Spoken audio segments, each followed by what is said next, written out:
اس کی بڑی تفصیلیں جو موجود ہے، میں اس پر کوئی گفتگو اس وقت نہیں کرتا، لیکن اتنا ضرور کہتا ہوں یہ بطور کرامت ہے جس کا لوگ مذاق اڑاتے ہیں، اور اس پر بہت زیادہ تفصیلات موجود ہے۔ لیکن ایک بات آپ سے عرض کرنا چاہتا ہوں، وہ مولا کائنات جو ایک رکاب پر پیر رکھ کر دوسرے پر رکھنے سے پہلے پورا قرآن ختم کر لیتے ہیں، جب وہ جہنم کے عذاب کو یاد کرتے تو اپنی مغفرت کی دعا میں ایسے تڑپتے جیسے سانپ کا ڈسا ہوا انسان تڑپ تڑپ کر کے روتا ہے۔ مولا مشکل کشا اس طرح سے روتے تھے، آپ سوچ سکتے ہیں کیا ان کو یقین نہ تھا کہ اللہ ان کی مغفرت کرے گا؟ واللہ ان لوگوں کے لیے تو قرآن کہہ رہا ہے وَكُلًّا وَعَدَ اللَّهُ الْحُسْنَى، اللہ نے ان کے ساتھ حسنہ کا وعدہ کیا ہے۔ رضی اللہ عنہم ورضوا عنہ، ان سے اللہ راضی ہو گیا، وہ اللہ سے راضی ہو گئے۔ اللہ اکبر، وہ اسلام قبول کرنے والے لوگ تھے، اور وہ بھی کیسے؟ اس دور میں اسلام قبول کیا جس دور میں اسلام کا نام لینا بھی جرم سمجھا جاتا تھا، ایسے لوگ۔ لیکن اور پھر حضور نے ان کو جنت کی بشارتیں دی۔ مولا کائنات تو ان 10 لوگوں میں ہیں جن کو میرے آقا نے دنیا میں جنت کی بشارت دی۔ آقا فرماتے ہیں ابو بکر فی الجنہ، عمر فی الجنہ، عثمان فی الجنہ، علی فی الجنہ، سعد فی الجنہ، سعید فی الجنہ۔ اور آقا فرماتے ہیں ابو طلحہ فی الجنہ۔ اس طریقے سے میرے آقا علیہ الصلوۃ والتسلیم نے سعید فی الجنہ 10 نفوس قدسیہ کا نام لے کر ایک ہی محفل میں ان کی جنت کی بشارت دی۔ میرے امام کہتے ہیں وہ 10 جن کو جنت کا مشتاق ملا، اس مبارک جماعت پہ لاکھوں سلام، جن کو رسول اللہ نے جنت کی بشارتیں دی، وہ لوگ کیسے روتے ہیں؟ ایسے روتے ہیں جہنم کے عذاب کو یاد کر کے جیسے سانپ کا ڈسا ہوا تڑپ تڑپ کر کے روتا ہے۔ اور فاروق اعظم کا حال ہی عجیب ہے، جب وہ جہنم کا عذاب قرآن میں پڑھتے تھے تو پڑھتے پڑھتے بے ہوش ہو جایا کرتے تھے، ہوش کھو دیا کرتے تھے۔ ایک مرتبہ کسی نے آپ کے سامنے آیت پڑھی ان عذاب ربک لواقع ما لہ من دافع، کہ بے شک تیرے رب کا عذاب واقع ہو کر کے رہے گا اور اللہ کے عذاب کو کوئی ٹال نہیں سکتا۔ فاروق اعظم چیخ مار کے بے ہوش ہو کے زمین پہ گر گئے، اور 3 دن تک بیمار رہے۔ لوگ آپ کی عیادت کو آتے تھے۔ یہ وہ نیک لوگ ہیں جن پہ جہنم حرام، یہ وہ نیک لوگ ہیں جنہیں جنت کی بشارتیں، ان کا یہ حال۔ اور ہم لوگ جنہیں جنت کا کوئی ٹھکانہ ہی نہیں، نماز چھوڑ رہے ہیں، جھوٹ بک رہے ہیں، بدکاری اور زنا کے اڈوں پہ جانے والے جا رہے ہیں، شراب کے نشے میں دھت ہو رہے ہیں، سود کے دھندے کر رہے ہیں، حرام کاروبار کر رہے ہیں، عورتوں پہ پاپ کی نظریں ڈال رہے ہیں، یتیموں کا حق چھین کر کے حرام مال کھا رہے ہیں، اپنے بھائیوں کی حق تلفیاں کر رہے ہیں، اپنی بہنوں کی حق تلفیاں کر رہے ہیں، اپنی بیویوں کی حق تلفیاں کر رہے ہیں، اور اس کے بعد گھمنڈ ہے، غرور ہے، کس بلا کی میں سے ہے سرشار ہم، دن ڈھلا ہوتے نہیں ہوشیار ہم۔ اے پالی کے سنی مسلمانوں، فیضان غریب نواز کے اجلاس میں آنے والوں، میرے بھائیوں میری بہنوں، آئیے ذرا میں آپ کو بتاؤں نا، اللہ اکبر، اما عائشہ روتے روتے دوپٹہ تر کرے، فاروق اعظم روتے روتے بے ہوش ہو جائیں، سیدنا علی کے مرتضیٰ ایسے روئے جیسے سانپ کا ڈسا ہوا تڑپ تڑپ کر کے روتا ہے، مولا کائنات کی داڑھی آنسوؤں سے تر ہو جاتی ہے۔ اس طرح وہ رونے والے روتے ہیں کیونکہ ان کو پتا تھا کہ جہنم ہے کیا۔ ہمیں نہیں پتا جہنم کیا ہے، جب جہنم کا ذکر ہوتا ہے تو ہمارے ہونٹوں پہ ہنسی آتی ہے۔ مولانا تو کہانی بیان کر رہے ہیں، مولانا تو قصہ بیان کر رہے ہیں، مولانا کی بات نہیں کرتا، مولا کی بات کرتا ہوں۔ سنو، میرے آقا غیب دا نبی مصطفیٰ جان رحمت صلی اللہ علیہ وآلہ وسلم ارشاد فرماتے ہیں کہ میں نے بندے کو دیکھا جس کی شکل بڑی ہیبت ناک تھی۔ اب ذرا دل کے کانوں سے سننا اور اپنے آپ پر رحم کرنا۔ گناہوں کے اڈوں کو آباد کرنے والوں، بدی کے اڈوں کو آباد کرنے والوں، اپنے حال پر رحم کر لو خدا را۔ بہت بڑی گھاٹی ہے جسے جہنم کہتے ہیں۔ میرے نبی نے، میں اپنی ماں اور بہنوں کی بھی توجہ چاہتا ہوں، میری بہنوں چولہا پھونکتے پھونکتے زندگی ختم کر دو گی، میری بہنوں کپڑے جھاڑو کرتے کرتے زندگی ختم کر دو گی۔ یہ بے وفا دنیا ہے میری بہن، جن کو تو گرم گرم کھانا پکا کر دیتی ہے، وہ شوہر بھی تیری قبر میں تجھے بچانے نہیں آئے گا. تیرے گھر والوں کو جس کو تو نے بہت زیادہ خدمتیں کی ان میں سے کوئی تو تجھے یاد بھی نہیں کرے گا. لیکن یاد رکھنا نماز کے وقت میں اگر تو ٹی وی دیکھ رہی ہے میری بہن, سیریل دیکھ رہی ہے, نماز چھوڑ رہی ہے, یا اللہ اکبر تو نامحرم مردوں سے بات کر رہی ہے, نامحرم اجنبی مردوں سے گفتگو کر رہی ہے, تو میری بہن سمجھ لے کہ تو اپنے آپ کو جہنم کا ایندھن بنا رہی ہے. ہاں اگر تیرا کسی اجنبی مرد سے ٹچ ہو رہا ہے تو میرے نبی نے فرمایا عورت کا ہاتھ اگر کسی اجنبی مرد سے ٹچ ہو جائے بدنیتی کے ساتھ, بدی کی نیت کے ساتھ, اس پر سب سے زیادہ اگر کسی کا حق ہے تو جہنم کی آگ کا حق ہے. اور یہ جہنم کی آگ کیا ہے آپ ہم ذرا دل کے کانوں سے سنیں. آقا فرماتے ہیں میں نے دیکھا ایک ہیبت ناک شکل والا, ایک مکروہ شکل والا, جس کی شکل انتہائی ہیبت ناک تھی, اور وہ جہنم کی آگ کو بھڑکا رہا تھا اور جہنم کی آگ بھڑک رہی تھی. تو میں نے پوچھا جبریل یہ ہیبت ناک شکل والا جس کی شکل سے دلوں پہ ہیبت طاری ہوتی ہے کون ہے؟ تو کہا کہ یہ داروغہ جہنم ہے جو ابھی بھی بھڑکا رہا ہے اور قیامت تک جہنم کی آگ کو بھڑکاتا رہے. اور جہنم کی آگ کیا ہے پتہ؟ دنیا کی آگ جو جلاتی ہے, سائنسدانوں کی تحقیق کے مطابق دنیا کی آگ کی جو حرارت ہے, عام طور پہ ایندھن اگر پاورفل ہو تو 200 ڈگری سینٹی گریڈ اس کی حرارت ہوتی ہے. ٹھیک, اور اب سنو اللہ کے رسول صلی اللہ علیہ وآلہ وسلم فرماتے ہیں دنیا کی آگ سے 69 درجہ زیادہ جہنم کی آگ ہے. آپ اندازہ کریں 69% زیادہ جہنم کی آگ ہے. اور یہ تو صرف سمجھنے سمجھانے کے لیے یہ محققین کی باتیں کر رہا ہوں کہ 200 ڈگری سینٹی گریڈ ہوتی ہے اور پھر وہاں پر 1 لاکھ سے زیادہ ہوتی ہے. یہ صرف کہنے کی محققین کی باتیں. حضور نے فرمایا, بلکہ ایک حدیث میں فرمایا 69 اور ایک حدیث میں فرمایا 70 درجہ زیادہ.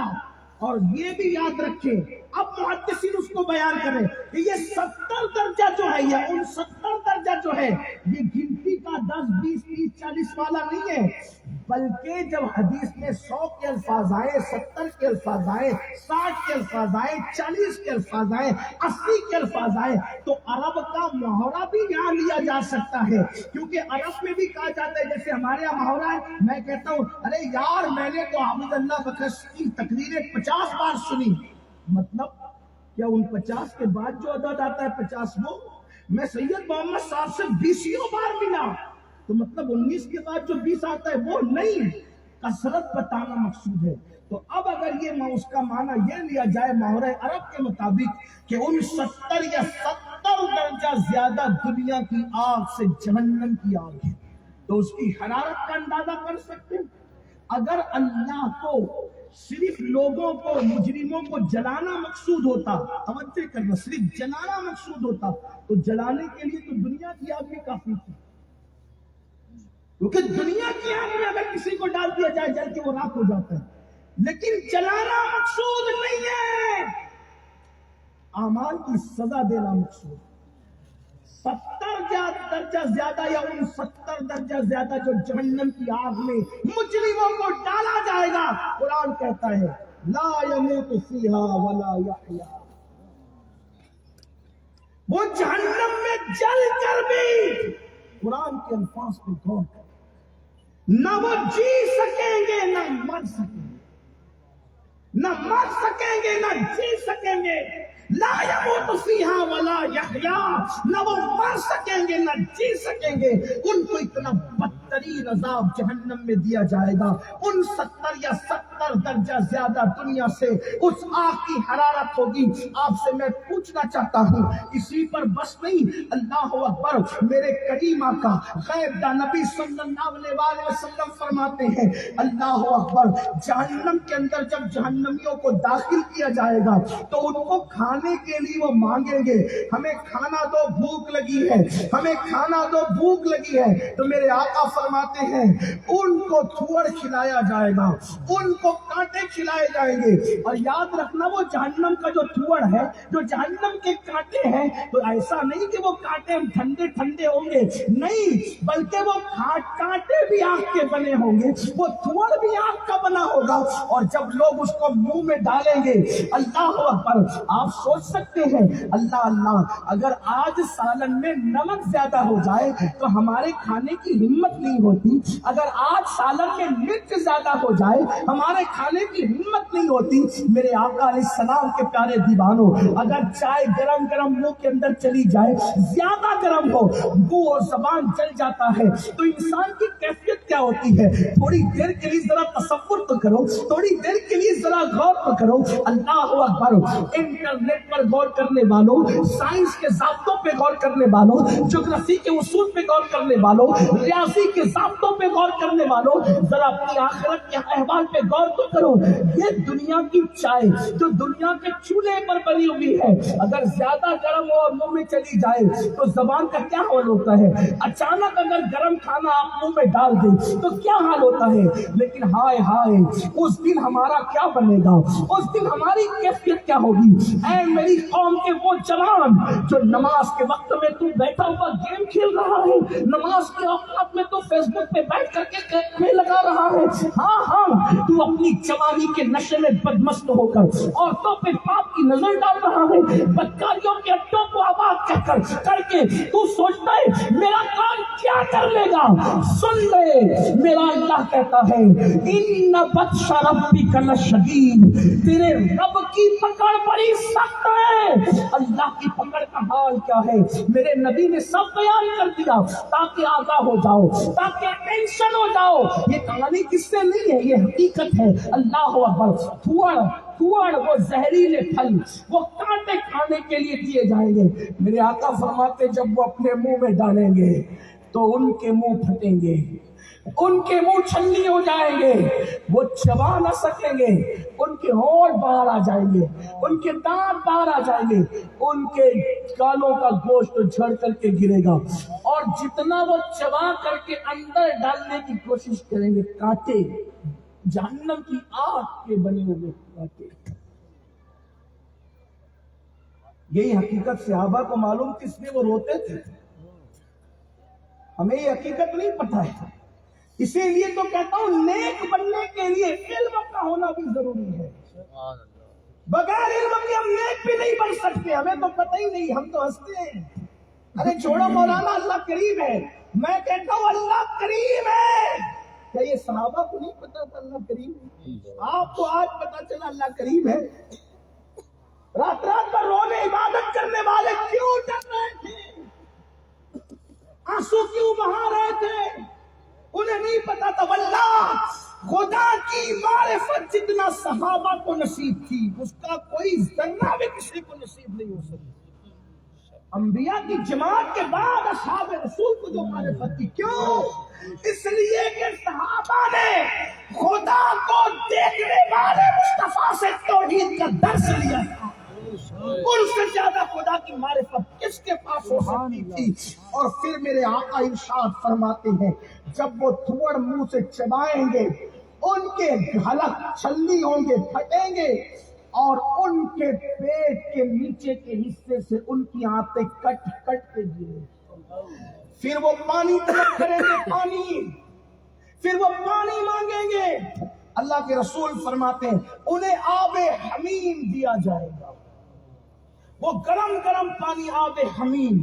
اس کی تشریح کرتے ہوئے کہا گیا, بعض محدثین کہتے ہیں وہ آب حمیم ایسا پانی ہوگا جس میں جہنمیوں کا پیپ ملا ہوا ہوگا, جہنمیوں کا خون ملا ہوگا. ایک بات اور سن لیں, آج کل تو شراب کا بھی بہت دور دورہ چلا ہے، فلموں میں شراب کی تشہیر ہو رہی ہے، سیریلوں میں شراب کی تشہیر ہو رہی ہے۔ آب حمیم تو عام جہنمیوں کے لیے ہے، لیکن جو شرابی جہنمی ہیں ان کے لیے کوئی خاص بات ہے۔ ان کو زانی مرد اور عورتوں کا جو پیپ نکلے گا ان کے زنا کے آلات کی جگہ سے، اس سے زیادہ حیا کے جملے میرے پاس نہیں ہے، معاف کرنا اگر بڑا سماعتوں پہ بار پڑے تو، جن جسم کے حصے سے وہ زنا کرتے کراتے تھے ان اعضاء سے پیپ اور خون جہنم میں بہ کر نکلے گا، وہ خاص شرابیوں کو دیا گیا۔ دنیا میں شراب پیتے تھے، یہ لو تمہارا انجام ہے۔ آپ سے پوچھتا ہوں کوئی انگلی دھو کر دے دے دنیا کے پانی سے پیو گے؟ وہ جوانوں کی غیرت کہاں گئی کہ اللہ کے سچے رسول صادق و مصدوق نے فرمایا جنہوں نے دنیا میں شراب پی ہوگی اور توبہ نہیں کیا ہوگا ان کو بدکار لوگوں کے ان اعضاء کا پیپ پلایا جائے گا، گرم گرم کھولتا ہوگا پیپ جن سے انہوں نے زنا کیا ہوگا، اور اس کے اندر بدبو اتنی آئے گی کہ میدان محشر والوں کا دماغ پھٹنے لگے گا۔ وہ کہیں گے یہ بدبو کائے کی ہے؟ تو کہا جائے گا یہ زنا کرنے والوں کے اعضاء کی بدبو ہے جس سے وہ زنا کیا کرتے ہیں۔ دنیا ہی سب کچھ ہے، دنیا کی رنگریلیاں ہی سب کچھ ہے؟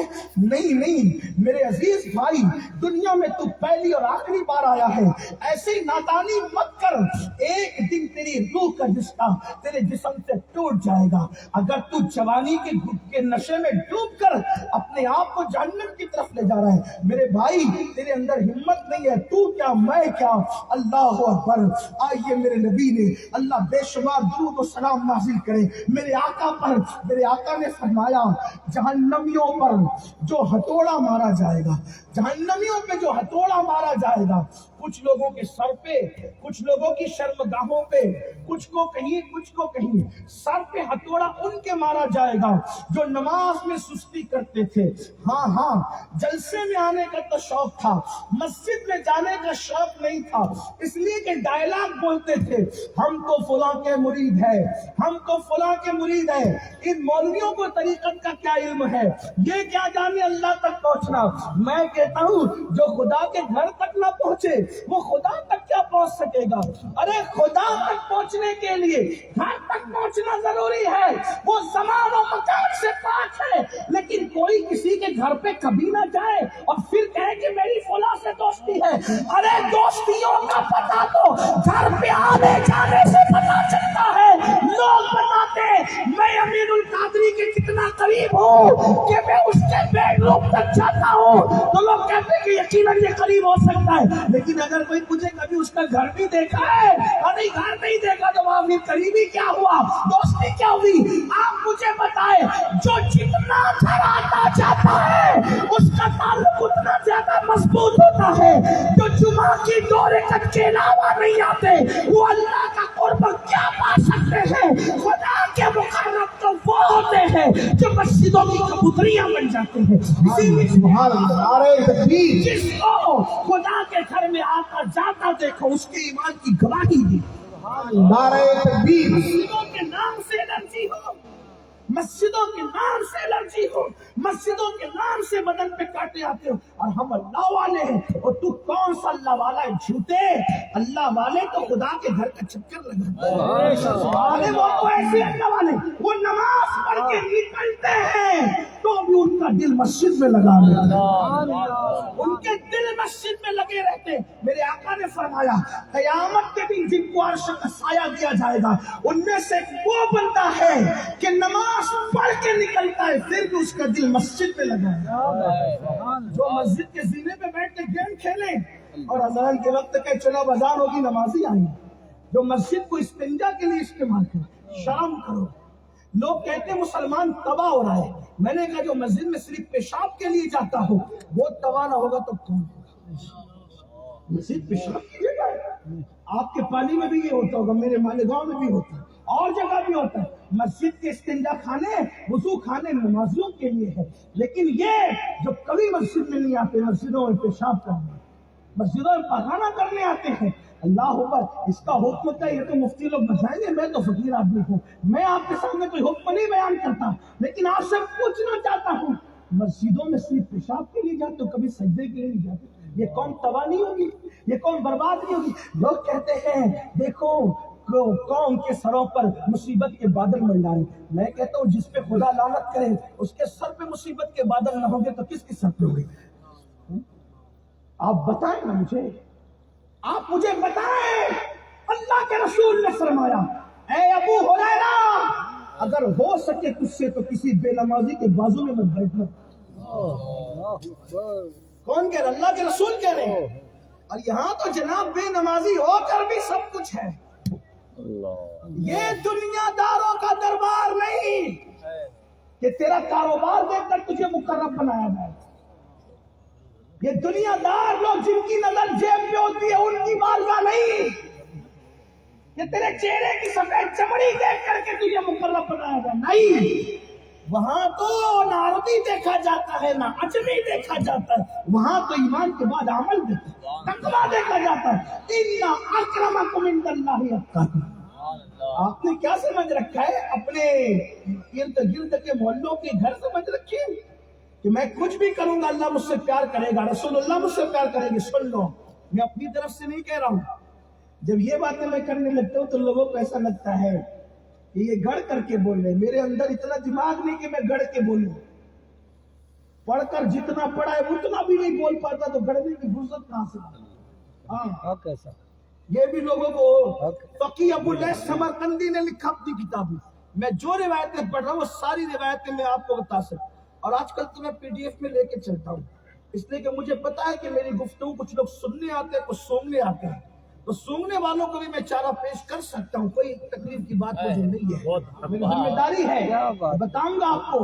ہاں, تو فقی ابو اللیث سمرقندی نے علماء سے کہتا ہوں الفاظ میرے تبدیل ہو سکتے روایت بیان کرتے وقت, مضمون نہیں بدل سکتے.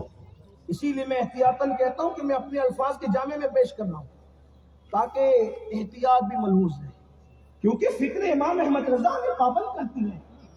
ہاں, ہم کہیں رہیں, ہم ہر جگہ فکر رضا کے پابند. خزنہ کی چھاؤں میں ہم فکر رضا نہیں چھوڑتے, تو پالی آ کر راجستھان آ کر فکر رضا. سبحان اللہ. اور یہ بات ہے کہ فکر رضا کسی کے گھر کی جاگیر نہیں ہے, فکر رضا ہر عاشق رسول کی آواز ہے. اور فکر رضا یہ ہے انہیں جانا انہیں مانا سے کام للہ الحمد. میں دنیا سے مسلمان گیا. نعرہ تکبیر, نعرہ رسالت, سنی دعوت اسلامی, مسلک اعلی حضرت. سبحان اللہ. اور ہماری بیعتیں بھی موقوف ہے فکر رضا پر, اور ہماری خلافتیں بھی موقوف ہے فکر رضا پر. اگر ہم رات کے اندھیرے میں بھی فکر رضا سے بغاوت کریں تو کسی کو نکالنے کی ضرورت نہیں, بیعت بھی جاتی ہے, خلافت بھی جاتی ہے. ہمیں تو دھندا ہی نہیں کرنا ہے, ہمیں تو یہ نسبتوں کا خیال کرنا ہے. اگر قادری بن کے جانا ہے تو ہمارے مرشدوں نے ہمیں پابند کیا, فکر رضا کے پابند ہیں انشاءاللہ, اور پابند رہیں گے. اگر پالی والے کچھ بچوں کو جو اسکول کالج میں پڑھ کر تھوڑا ہم پر شک کرتے ہیں کہ ہم فکر رضا کے پابند نہیں ہیں, تو میں کہتا ہوں میرے پالی کے بھائیوں, قیامت میں دیکھ لینا نا, قدرت کھول دے گی کون فکر رضا کے ساتھ وفا کرتا تھا, کون فکر رضا کے ساتھ تجارت کرتا. پالی کے میرے وہ نوجوان جو ہم سے کہتے ہیں, میں ان جوانوں سے کہتا ہوں, آپ ہی سے کہہ سکتا ہوں, وہ سن رہے بیٹھ کر کے, الحمدللہ ہماری فکر ہے دشمن احمد کی شدت ہے, کیا محبت ہے, جل جائے بے دینوں کے دل, یا رسول اللہ کی کثرت کیجیے. صوبہ بدلنے میں ہماری بولیاں نہیں بدلتی. الحمدللہ ہم کسی بھی صوبے میں جائیں, ہم رضا کے فکر کی بولی بولتے ہیں. دشمن احمد میں شدت کیجیے, ملحدوں کی کیا مربت کیجیے, غیظ میں جل جائیں بے دینوں کے دل, یا رسول اللہ کی کثرت کیجیے. شرک ٹھہرے جس میں تعظیم حبیب, اس پورے مذہب پہ لعنت کیجیے چرچا انہیں کا صبح و شام, جانے کافر پر قیامت کیجیے. سبحان اللہ.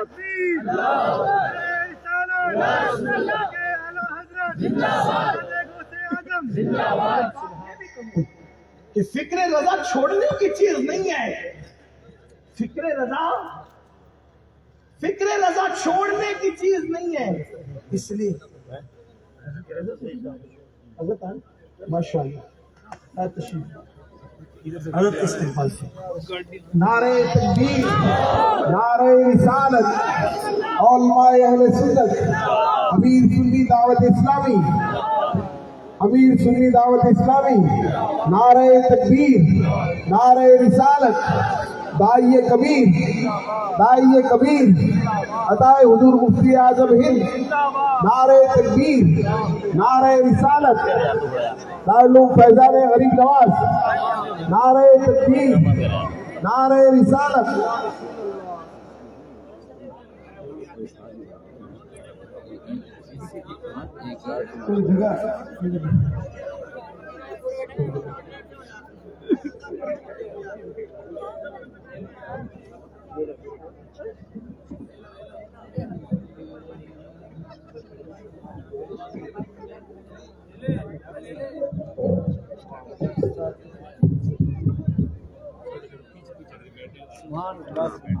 بلند آواز سے آپ سب درود شریف پڑھنے میں اپنی بات جلدی.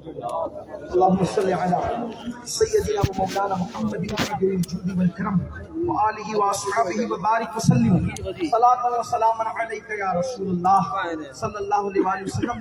حضرت تشریف لا چکے ہیں. میں نے پہلے شروع میں اعلان کیا تھا کہ حضرت آئیں گے تو میری گفتگو مکمل ہوگی، لیکن میں اس منزل پر آ گیا ہوں تو میں چاہتا ہوں کہ میں آپ کے سامنے جو ہے وہ ایک دو بات رکھوں.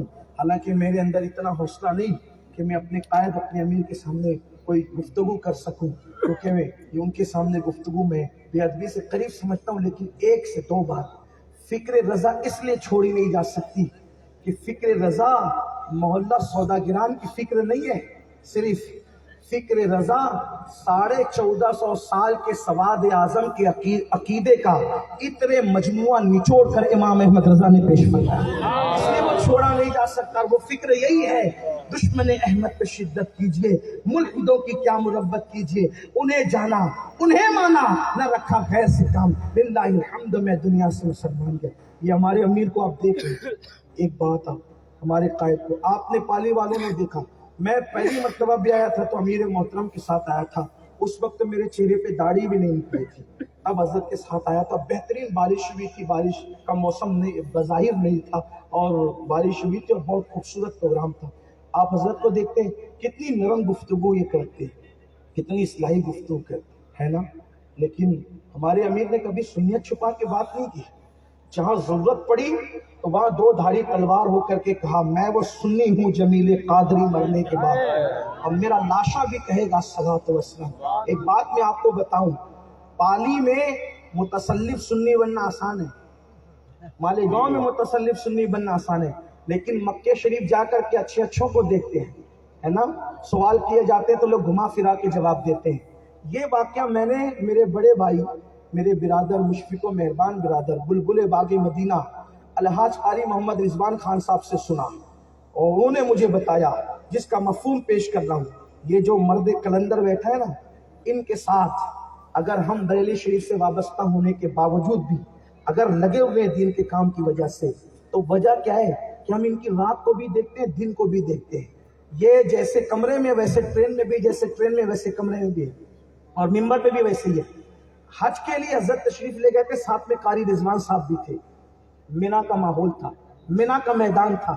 مینا کے میدان میں ایک بدعقیدہ مولوی کچھ تقریر کر رہا تھا، اور مینا میں تو دیواریں ہوتی نہیں، وہ پردے لگے ہوتے ہیں.